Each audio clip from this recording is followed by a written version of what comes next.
Hello बच्चों, welcome to ether. हम लोग आगे लेक्चर 20 फ्रिक्शन पढ़ रहे थे। ये बच्चों लास्ट लेक्चर है इस चैप्टर का। हम लोगों ने बहुत कुछ पढ़ लिया। लास्ट लेक्चर में हम लोगों ने जेई के प्रीवियस ईयर क्वेश्चन सॉल्व करे थे, कुछ 5-6 क्वेश्चन। आज इस लेक्चर में नीट के कुछ प्रीवियस ईयर क्वेश्चन सॉल्व करेंगे। भाई बायो वाले बुरा ना मान जाए, इसलिए मैंने नीट के भी 5-6 क्वेश्चन लगवा दिए। अब बात यह है कि सर इतने कम क्वेश्चन क्यों? क्योंकि बच्चों हम लोग जब चैप्टर पढ़ रहे थे उस वक्त हम लोगों ने बहुत से क्वेश्चन सॉल्व भी कर लिए। और प्लस है क्या बच्चों कि फ्रिक्शन कोई एक सेपरेट ऐसा टॉपिक नहीं है। हमें न्यूटन सेकंड लॉ और थर्ड लॉ जहाँ पर हम लोगों ने लॉज ऑफ मोशन में जहाँ पर अप्लाई करे थे, वहाँ पर बस हमें करना क्या है, जब फ्रिक्शन का कॉन्सेप्ट आ जाएगा तो फ्रिक्शनल फोर्स ऐड कर देनी, और तो कुछ है नहीं। तो कॉन्सेप्ट हमारे सारे क्लियर है। बस आपको समझाने के लिए, दिखाने के लिए कि हाँ हम लोग सारे क्वेश्चन सॉल्व कर सकते हैं, इसलिए मैं लेक्चर बना रहा हूँ। और यहाँ पर मैंने कुछ 5-6 बहुत अच्छे अच्छे क्वेश्चन ले लिए, सिंपल भी हैं और प्लस आपके कॉन्सेप्ट की भी क्लैरिटी देंगे। ये बच्चों जो पहला क्वेश्चन मैंने लिया है ये AIPMT 2014 में क्वेश्चन आया हुआ है। क्या कह रहा है question? A system consist of 3 masses M1, M2 and M3 connected by a string passing over a pulley P। ये आपको दिख रहा होगा एक pulley mass system. The mass M1 hangs freely, M2 and M3 are on a rough horizontal table, the coefficient of friction mu. मतलब कह रहा है कि भैया यहाँ पर ये जो कोफिशिएंट ऑफ फ्रिक्शन है म्यू है, ठीक है। The pulley is frictionless and is of negligible mass, चलो ये भी ठीक है। The downward acceleration of mass M1 इस M1 का एक्सेलरेशन बताना है। Assume M1 is equal to M2 is equal to M3 is equal to M, यानी इन सब का मास सेम है। अब बच्चों ऐसे क्वेश्चन हम लोग लॉज ऑफ मोशन जब पढ़ रहे थे तो 50 क्वेश्चन ऐसे सॉल्व कर चुके हैं। बस यहाँ पर फ्रिक्शन और ऐड हो जाएगा। अब बच्चों ये बताओ, हम लोग को याद है कि net pulling force upon total mass of the system, यही तो एक्सेलरेशन होगा सिस्टम में, क्योंकि ये एक स्ट्रिंग से कनेक्टेड है और ये स्ट्रिंग इनएक्सटेंसिबल है। मतलब हम मानेंगे इनएक्सटेंसिबल यानी कि खींच नहीं सकती है। अगर इसका एक्सेलरेशन ए नीचे की तरफ है, इन दोनों मासेस का एक्सेलरेशन ए लेफ्ट की तरफ होगा कि नहीं, तो एक्सेलरेशन का मैग्नीट्यूड तो सबके लिए सेम है। अब एक्सेलरेशन हमें पता है क्या होता है, net pulling force upon total mass F upon M। अब ये बताओ बच्चों, इन दोनों मासेस को लेफ्ट में ले जाने वाली फोर्स कौन सी है?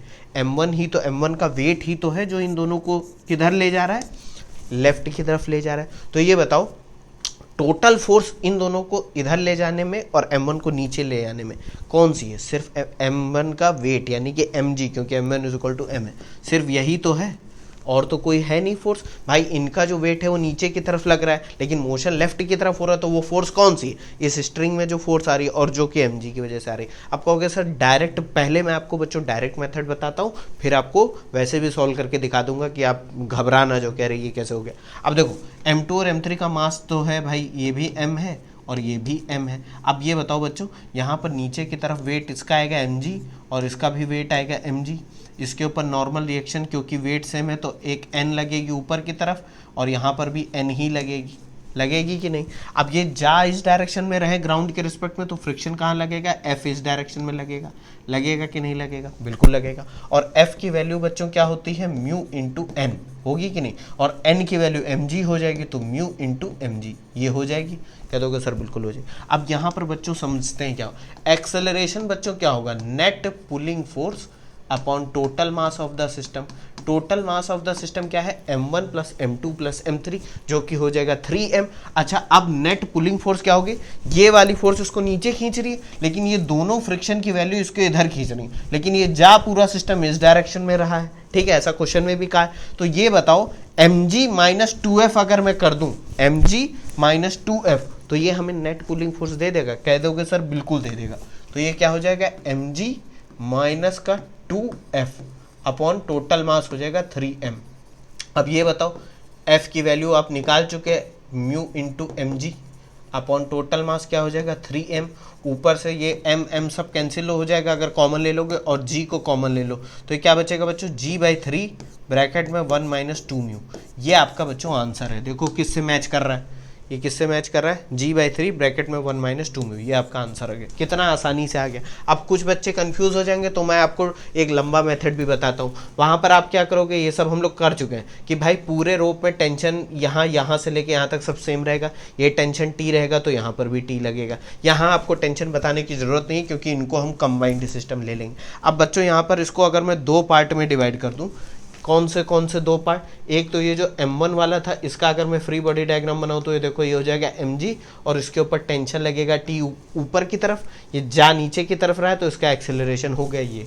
और ये देखो ये दोनों मास हैं, ये कनेक्टेड है, किससे कनेक्टेड है, ये कनेक्टेड है, ये फ्रिक्शन फोर्स लग रही है, ये नॉर्मल रिएक्शन है, और ये वेट है mg, है कि नहीं।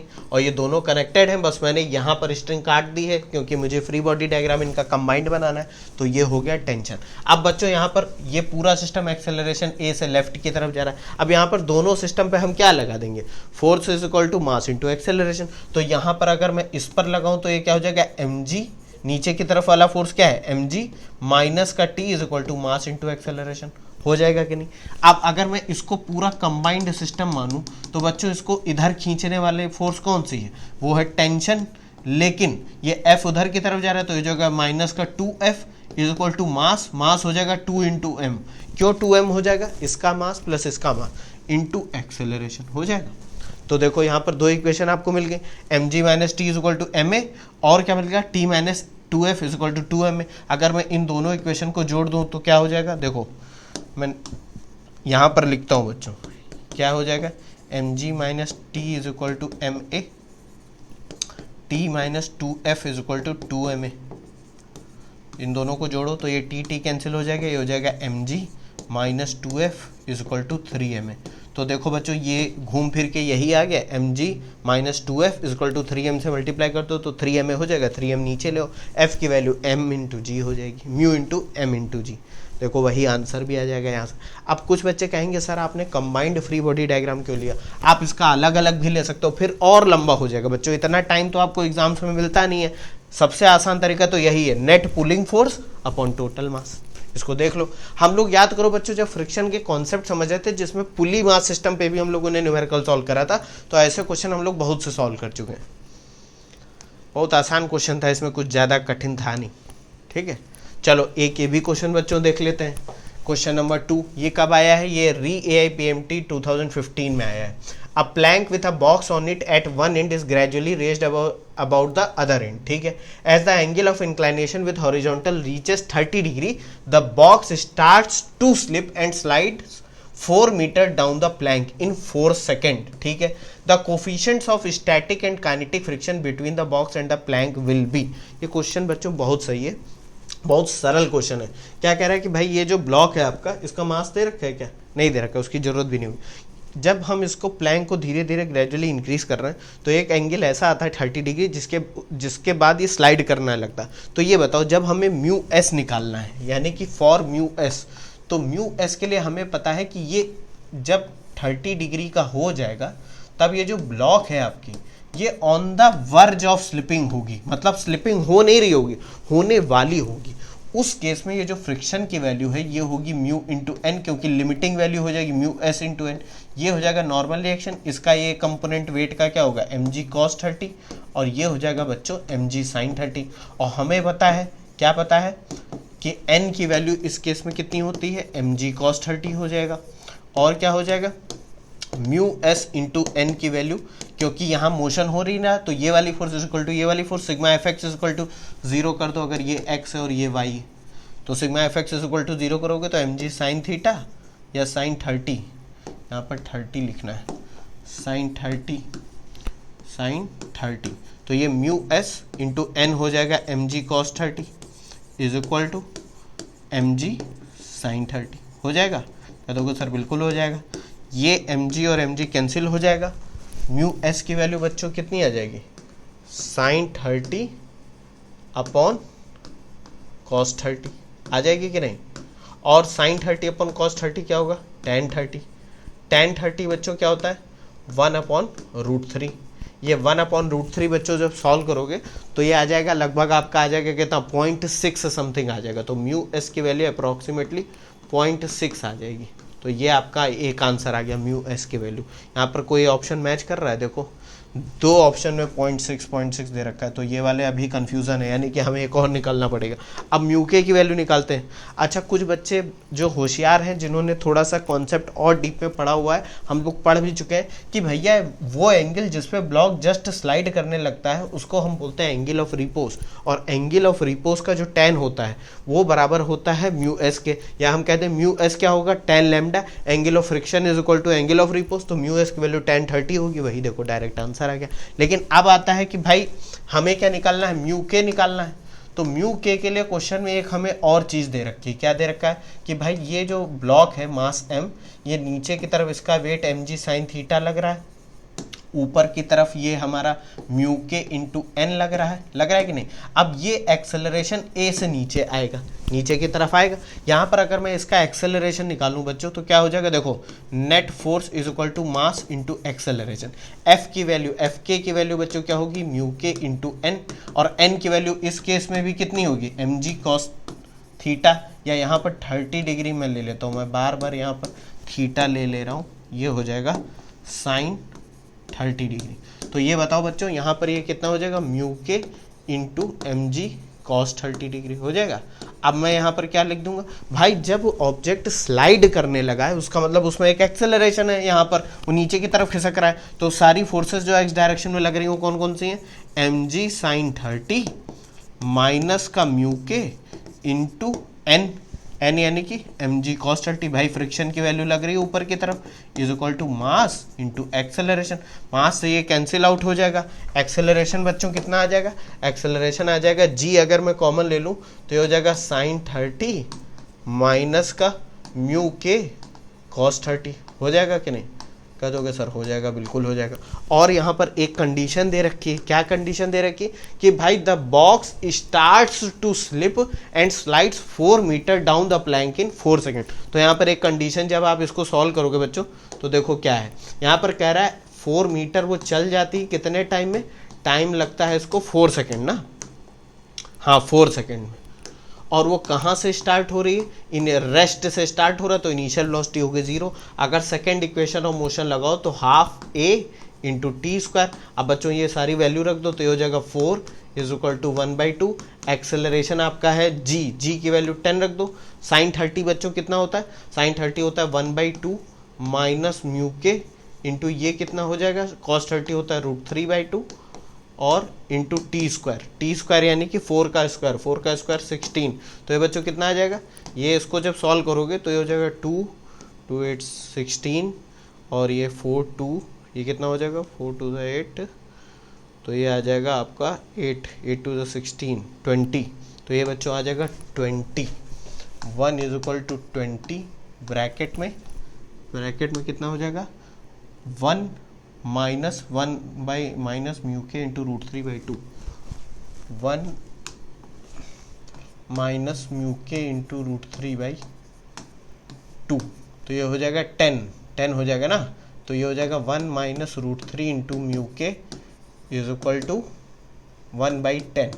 ये बच्चों सॉल्व कर लेना, तो ये 1 minus 1/10 is equal to √3 into mu K, ये सब कहानी सॉल्व हुई है, 9/10 आ जाएगा, ये √3 इंटू म्यू के हो जाएगा, तो म्यू के की वैल्यू हो जाएगी 9/10 इंटू √3, इसको √3 से मल्टीप्लाई डिवाइड कर देंगे तो बच्चों कितना आ जाएगा, mu K is equal to आ जाएगा 9/10 इंटू 3 इंटू √3, भाई √3 हो जाएगा, ये 3 3 हो जाएगा, ये 3√3/10 हो जाएगा, ठीक है। अब ये बताओ √3 1.732 लोगे तो 1.732 17 3 से कितना हो जाएगा, ये 20 51/10, ये 0.5 अप्रॉक्सीमेटली 0.5 आ जाएगा। तो बच्चों म्यू के की वैल्यू अप्रॉक्सीमेटली कितनी आ गई, 0.5 आ गई। यही वैल्यू बच्चों आपका आंसर है, तो 0.6 और 0.5 आपका आंसर है, ये सी वाला बच्चों आपका आंसर है, ठीक है। इसको सॉल्व कर लेना, बहुत आसान क्वेश्चन है, डायरेक्ट कॉन्सेप्ट बेसिस पे क्वेश्चन आ गया है। पहले हम लोग फोर्स बैलेंस कर देंगे, दोबारा वाले में क्या करेंगे, एक्सेलरेशन निकाल लेंगे और सेकंड इक्वेशन ऑफ मोशन लगा देंगे, क्योंकि वहाँ पर दे रखा है कि वो 4 मीटर स्लाइड कर चुकी है 4 सेकेंड में। उसके बाद हम जिसको सॉल्व कर लेंगे और हमें म्यू के की भी वैल्यू पता चल जाएगी। आपको एग्जैक्ट बच्चों सॉल्व करने की ज़रूरत नहीं है, आप बस थोड़ा सा वहाँ पर कॉन्सेप्ट लगाओगे आंसर आ जाएगा, ठीक है। मतलब आपको एग्जैक्ट पॉइंट के 4 डिजिट तक नहीं निकालना है ना, पॉइंट के 1 डिजिट तक ऑप्शन में ही दे रखा। Which one of the following statements is incorrect. ये थोड़ा थ्योरी बेसिस पे है लेकिन क्वेश्चन आपका कॉन्सेप्ट क्लियर करेगा। नीट 2018 में पूछा गया है, rolling friction is smaller than sliding friction. हाँ भाई बिल्कुल सही होता है, हमें पता है कि रोलिंग फ्रिक्शन जो होता है बहुत कम वैल्यू होती है, ये हम लोग पढ़ चुके हैं।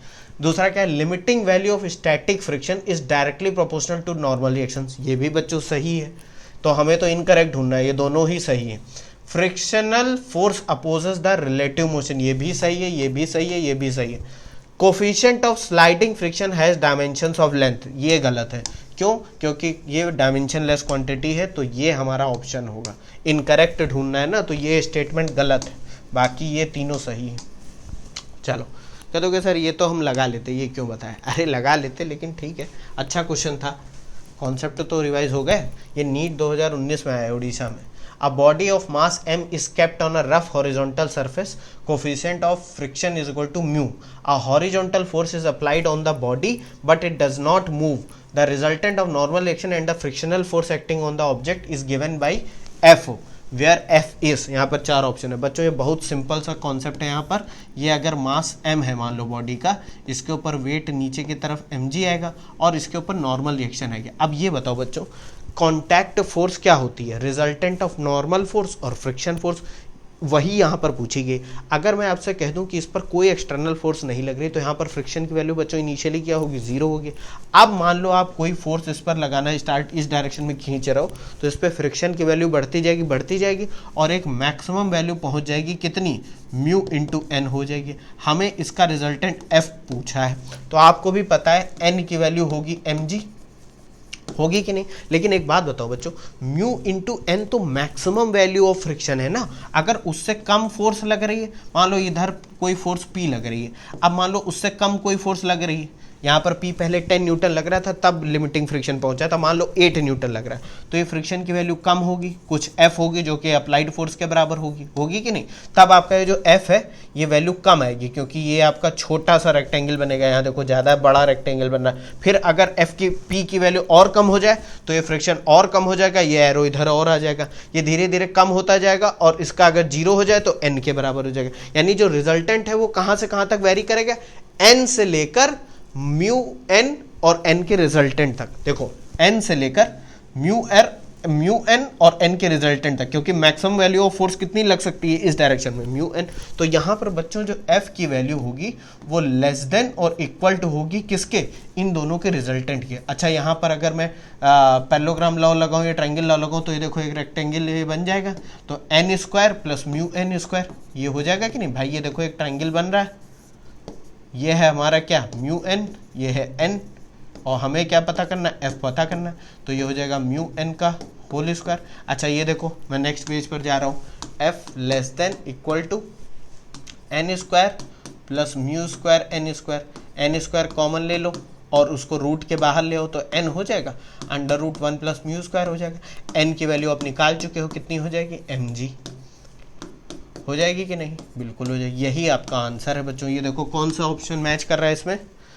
अच्छा आपसे मैग्नीट्यूड पूछा है तो ये सी वाला हो जाएगा, क्योंकि सिर्फ आपको फोर्स का मैग्नीट्यूड बताना है, ये एंगल थीटा नहीं बताना है, ठीक है? तो ये mg under root 1 plus mu square. अब कुछ बच्चे कन्फ्यूज, भाई तुमको फिर से मैं समझा देता हूँ। जब कोई फोर्स इस पर नहीं लग रही है तो f की वैल्यू कितनी होगी? n के बराबर। भाई रिजल्टेंट पूछा है, जैसे ही आप फोर्स लगाना स्टार्ट करोगे तो क्या होगा? फ्रिक्शन की वैल्यू बढ़ती जाएगी और एक टाइम आएगा जो फ्रिक्शन की वैल्यू मैक्सिमम हो जाएगी, तब f की भी वैल्यू मैक्सिमम होगी। तो f की वैल्यू कहाँ से कहाँ तक वेरी कर रही है? एक n मिनिमम और दूसरी क्या है? n और म्यू n का रिजल्टेंट। बात समझ गए? तो यहाँ पर f की जो वैल्यू होगी वो लेस देन इक्वल टू होगी, क्योंकि यहाँ पर लेस देन इक्वल टू है, सिर्फ इक्वल टू नहीं होगी, less than equal to. Equal to कब होगी? जब म्यू एन भी वैल्यू हो जाएगी। उससे कम कब होगी? जब यहाँ पर अप्लाइड फोर्स फ्रिक्शन के मैक्सिमम वैल्यू से कम है। बात समझ गए? ये सब हम लोग पढ़ चुके हैं, इसमें ज़्यादा टेंशन लेने की ज़रूरत नहीं। एक ये भी क्वेश्चन जल्दी से देख लेते हैं। ये नीट 2023 में आया हुआ है, लेकिन बहुत ही सिंपल क्वेश्चन है। हम लोगों ने डायरेक्ट बच्चों कॉन्सेप्ट पढ़ा था, उस पर क्वेश्चन आ गया है। क्या है? Calculate the maximum acceleration of a moving car so that the body lying on the floor of the car remains stationary. The coefficient of static friction between the body and the floor of car is 0.5। Take g is equal to 10 metre per second. ये कौन सी car है जो बंदा उस पर लेटा हुआ है नीचे, लास्ट पास लेके जा रही क्या? नहीं चलो छोड़ो, मजाक बहुत हो गया। ये देखो बच्चों कार है, ठीक, ये कार है, ठीक। अब ये कह रहा है इस कार में यहाँ पर एक बंदा जो है क्या कर रहा है, ये सो दैट द बॉडी लाइंग, हाँ भाई ये लास्ट पास लेके जा रही भाई ये कार, चलो ठीक है छोड़ो, ये इस पे लेटा हुआ है, ठीक। अब ये पूछ रहा है इस कार का मैक्सिमम एक्सेलरेशन बताओ कि ये बंदा इस पे ऐसे चिपक के लेटा रहे, ऐसा ना हो कि ये पीछे की तरफ खिसक जाए, मतलब रिलेटिव मोशन हो जाए। तो आपको भी पता है बच्चों कि इस कार का एक्सेलरेशन तो होगा, लेकिन न्यूटन सेकंड लॉ क्या कहता है कि ये बॉडी आगे भी तो एक्सेलरेट कर रही है कार के साथ ही साथ। तो इस बंदे का आगे की तरफ एक्सेलरेशन होने के लिए हमें एक फोर्स चाहिए, वो फोर्स आ रही है कार के फ्लोर के फ्रिक्शन की वजह से ये, और इसका एक्सेलरेशन मैक्सिमम तब होगा जब इस फोर्स की वैल्यू मैक्सिमम हो, और वो होती है लिमिटिंग फ्रिक्शन की वैल्यू। तो एफ एल हो जाएगा हमारा मास, बंदे का मास अगर एम है, इंटू एक्सेलरेशन। एफ एल क्या होगा, इसके ऊपर नॉर्मल रिएक्शन एन लगेगी और इसका एम जी वेट हो। ये बंदा बहुत गंदा बना हुआ है, चलो छोड़ो। तो ये हो जाएगा एफ एल की वैल्यू बच्चों कितनी हो जाएगी, म्यू इंटू एन। क्या पूछा है, स्टैटिक फ्रिक्शन ना, म्यू एस इंटू एन। तो ये हो जाएगा mu S into N is equal to M A, और हमें पता है कि म्यू एस इंटू एन की वैल्यू है M G is equal to M A, ये एम से एम कैंसिल हो जाएगा, तो एक्सेलरेशन की वैल्यू आ जाएगी म्यू एस इंटू जी। अब कुछ बच्चों को याद होगा ये मैक्सिमम एक्सेलरेशन होगा बच्चों, मैक्सिमम एक्सेलरेशन, यहाँ मैक्सिमम पूछा गया है ना, तो ये मैक्सिमम एक्सेलरेशन होगा। इससे ज़्यादा अगर एक्सेलरेशन बढ़ाओगे तो होगा क्या, इस बंदे के ऊपर फोर्स ज़्यादा लगेगी लेकिन फ्रिक्शन तो उतना है नहीं, तो ये बंदा स्लिप हो जाएगा आगे की तरफ रिलेटिव टू द कार। बात समझ गए? अब एक चीज़ बताओ बच्चों, हम लोग ऐसा पढ़ भी चुके हैं, याद करो जब हम लोगों ने व्हील का कॉन्सेप्ट पढ़ा था कि भाई एक्सेलरेशन के टाइम पे मैक्सिमम एक्सेलरेटिंग फोर्स कितनी होती है, म्यू एस इंटू जी, और रिटार्डेशन के टाइम पर भी मैक्सिमम रिटार्डिंग जो एक्सेलरेशन होगा वो कितना होगा, म्यू एस इंटू जी। तो वहाँ से भी अगर नहीं याद है तो आप डायरेक्टली यहाँ से निकाल सकते हो। अच्छा म्यू एस की वैल्यू बच्चों कितनी है वो हमें निकालनी है, एक्सेलरेशन कितना दे रखा है, कुछ दे रखा है, सो that the calculate the maximum acceleration, अच्छा वही तो निकालना ही है। The coefficient of static friction between the body and the floor is 0.15 और जी की वैल्यू रख दो, तो ये हो जाएगा 0.15 इंटू जी की वैल्यू 10 है, तो ये बच्चों आ जाएगा 1.5 मीटर पर सेकेंड स्क्वायर। ये है मैक्सिमम एक्सेलरेशन, ये आपका आंसर है, ठीक। तो ये देखो ये हो गया आपका आंसर बी वाला, ठीक। कितना सरल क्वेश्चन है बच्चों, ये सारे क्वेश्चन बहुत सरल है, क्यों, क्योंकि कॉन्सेप्ट आपको आता है तो क्वेश्चन तो सिंपल हो ही जाएंगे। तो बच्चों हम लोगों ने सब कुछ पढ़ लिया फ्रिक्शन में, इससे ज़्यादा पढ़ने की ज़रूरत है नहीं। आप बस न्यूमेरिकल सॉल्व कर लेना किसी एक बुक के, और प्रीवियस ईयर क्वेश्चन अगर आप नीट की तैयारी कर रहे हो तो उसके सॉल्व कर लेना, जेई की तैयारी कर रहे हो तो उसके सॉल्व कर लेना। लेक्चर ख़त्म हो चुका है सारे फ्रिक्शन के, तो ऑब्वियस सी बात है जैसा मैं बाकी चैप्टर्स में भी करता आ रहा हूँ, इस लेक्चर के एंड में डिस्क्रिप्शन में देखना जाकर नीचे, वहाँ पर नोट्स के लिंक मिल जाएंगे, और अभी तक जो मैंने लेक्चर 16 से 20 तक जितने न्यूमेरिकल लगाए हैं उनकी PDF मिल जाएगी, वो आप डाउनलोड करके मस्त आप नोट्स पढ़ लेना रिवाइज करने के लिए, और अपने शॉर्ट नोट्स बना लेना। नोट्स तो आपको मिल ही रहे हैं बच्चों, सब कुछ फ्री मिलेगा, टेंशन की कोई बात नहीं है, ठीक है बच्चों। अब हम लोग नए चैप्टर में मिलेंगे एक नए कॉन्सेप्ट के साथ, ठीक है। Thank you.